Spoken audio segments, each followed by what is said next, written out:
Bye कुठला हो तुम्ही? हां. पंचशील नगर.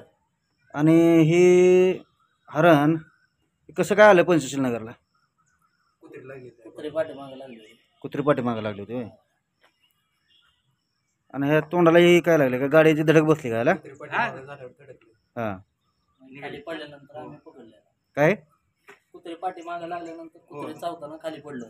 खाली पडलं त्यावेळेस आम्ही पकडलेला आणि कुत्री हाकलली. होय. अजून काय सांगू शकता याबद्दल? आणला इथं कसं आणलं तुम्ही इथं? रिक्षा टाकून आणलं. रिक्षा टाकून आणलं. कारण रक्त भरपूर यायला लागलं त्याचं. हां. त्याच्यामुळे दवाखान्यात घेऊन आलो.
वही है कि